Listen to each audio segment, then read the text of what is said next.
Olá, amores, tudo bem com vocês? Então, nessa semana, os conteúdos de história, eles também irão se iniciar no módulo 2. Então, vocês precisam usar agora o mesmo livro que nós estamos usando para os conteúdos de ciências e os conteúdos de geografia, tá bom? Então, nós vamos entrar no capítulo 4, que fala sobre a mineração no Brasil, e nós vamos falar da expansão do território na era do Brasil colonial, tá?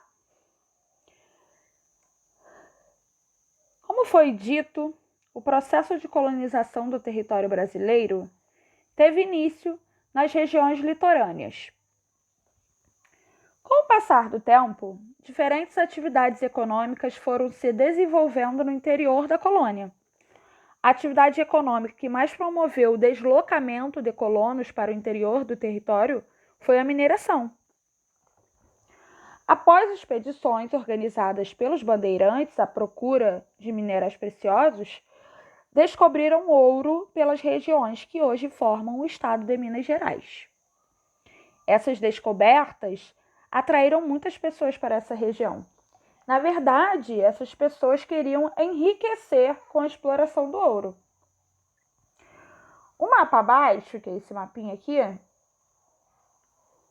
ele representa as atividades econômicas no Brasil, onde elas aconteciam, em relação a que território elas aconteciam, né? As atividades econômicas eram a agricultura, com a cana-de-açúcar, a pecuária, o extrativismo mineral e o extrativismo vegetal, que aí se refere drogas do sertão. Drogas do sertão era o termo usado para se referir a produtos silvestres de grande valor, como o cacau e a castanha do Pará, tá bom? Como é possível ver no mapa, essas atividades estimularam a ocupação do território da colônia. Parte da região norte do território predominava a atividade econômica relacionada a drogas do sertão, que vocês podem ver essa área em verde. Agora nós vamos para 247. Aqui. Com a migração para a região das Minas, como a migração para a região das Minas foi de forma muito intensa, esse movimento migratório ficou reconhecido como a corrida do ouro. Alguns arraiais foram formados naquela região e os moradores sofriam muito com vários problemas. Esses problemas, de maneira geral, eram em relação às suas moradias e à falta de alimentos. Nessas regiões de mineração, pouquíssimas pessoas se dedicavam ao cultivo das lavouras. Por isso, eles tinham problemas com a falta de alimentos. Com isso, os moradores dessa região tinham a necessidade de vários outros produtos, como ferramentas, roupas e alimentos. Esses produtos eram trazidos de outras regiões da colônia. E quem levavam eles até as regiões das minas eram os tropeiros. Os tropeiros partiam da região onde hoje é o atual estado do Rio Grande do Sul e paravam em diversas vilas e cidades para vender os seus produtos. Entre as principais cidades estão o estado do Paraná e o interior do estado de São Paulo, até chegar na região onde é hoje o atual estado de Minas Gerais. Conforme faziam esse percurso, eles abriram um caminho que foi permitindo um contato entre as outras regiões da colônia. Com isso, foram surgindo alguns povoados que tornaram-se cidades posteriormente. Essa imagem é uma aquarela que representa um tropeiro, aqui ele em pé, de chapéu, com as suas mulas, e as mulas estavam carregadas de mercadorias, estão vendo? Tem uma aqui e uma mais à frente com bastante mercadoria. Agora vamos para a 248. Com o passar dos anos, os arraiais que se formaram em torno da região em torno da região das minas, teve um grande crescimento. Com isso, deu origem à formação de vilas e cidades nessa região. Nesses locais, a sociedade era muito variada, muito mais variada do que a sociedade que se formou em torno dos engenhos de açúcar. Nas cidades das regiões das vilas, haviam pessoas de diferentes profissões e diferentes grupos sociais. Havia também muita desigualdade social.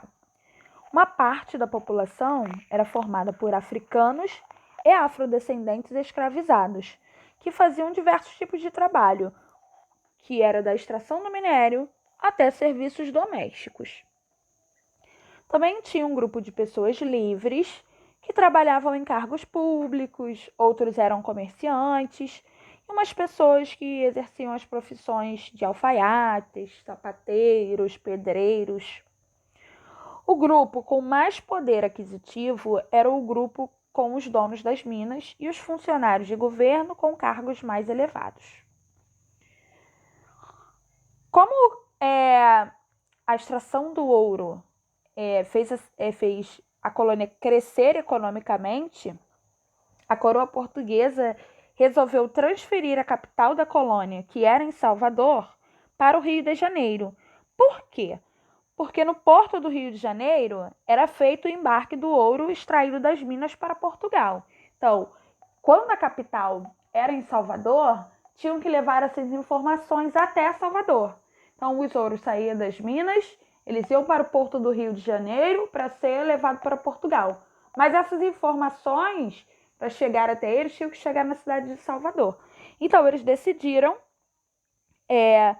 trocar a capital de cidade, fazendo ela ser no Rio de Janeiro.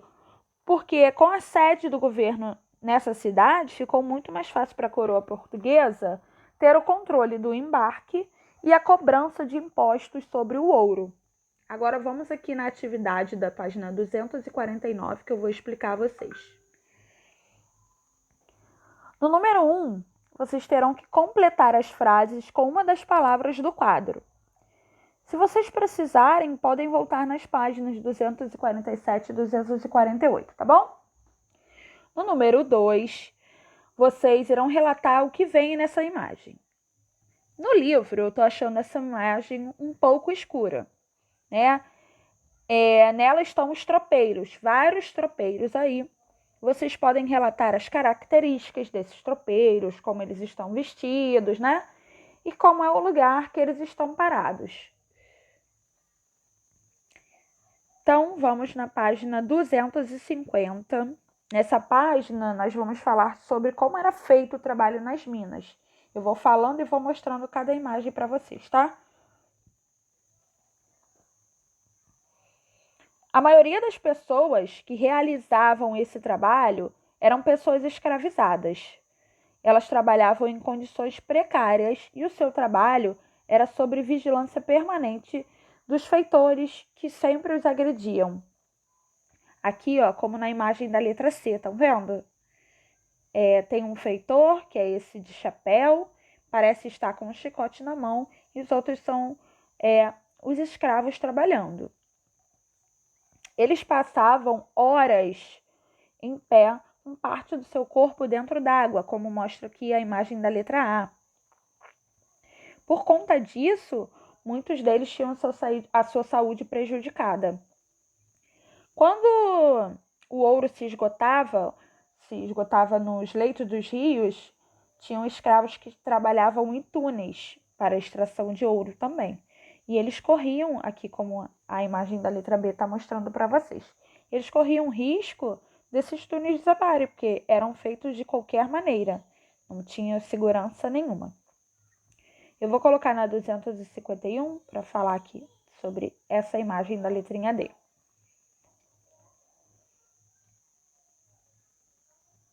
Os escravos, eles utilizavam a bateia para separar o ouro da areia e do cascalho. Esse instrumento aqui que está na mão desse escravo, ele é bem parecido com uma peneira. Era o tipo de uma peneira, que eles iam peneirando mesmo e ficavam ali só as pupilas de ouro. Essas imagens que eu mostrei para vocês é referente a essa aqui. Vamos ver ela aqui completa. Não posso nem ampliar, senão vai cortar, tá? Vocês terão que circular nessa imagem grande cada pedacinho dessas imagens com as letrinhas que eu mostrei para você.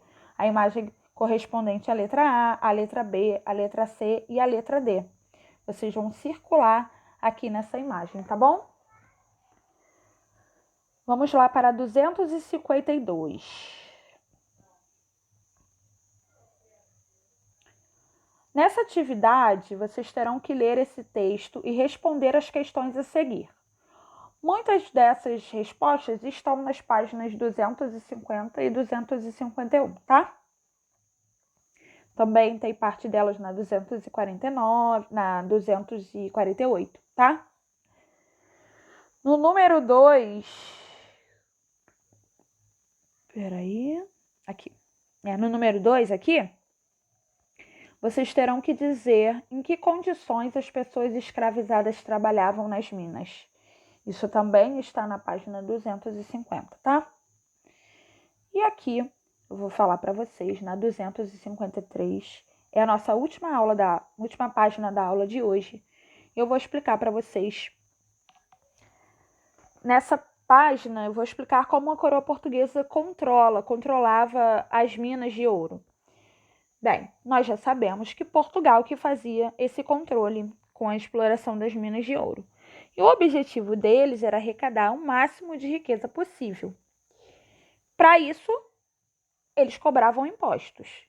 Para pagar menos impostos, muitas pessoas faziam um contrabando do ouro. E esse contrabando ele acontecia de forma que eles escondiam parte do ouro encontrado para pagar menos imposto. A fim de evitar esse contrabando, a coroa portuguesa adotou medidas mais severas, fazendo com que todo o ouro extraído fosse registrado. Como eu disse, alguns dos impostos cobrados na época da mineração eram de altíssimo valor. Nós vamos falar dos principais impostos cobrados, tá? O imposto de quinto era um imposto que cobrava 20% de todo o ouro extraído das minas. Por isso que as pessoas tentavam contrabandear, escondendo parte do ouro que eles conseguiam extrair das minas. Imposto de captação, que esse era o imposto pago por cada escravo que era enviado para trabalhar nas minas. Eram os senhores que pagavam esse tipo de impostos. Os impostos de entradas, que era um imposto cobrado em relação à entrada e saída de pessoas, de animais na região das minas, né? E a derrama, que acontecia isso com os devedores de impostos. As pessoas que não pagavam os impostos, elas tinham os seus bens confiscados pela coroa portuguesa como se fossem um pagamento. Mas isso acontecia sem eles serem avisados, eles eram cobrados pelos impostos, mas essa derrama acontecia sem um aviso deles, nada disso, entendeu? Então, meus amores, nós vamos ficar por aqui essa semana. A gente volta na próxima aula. Se cuidem, tá bom? Fiquem em casa, por favor.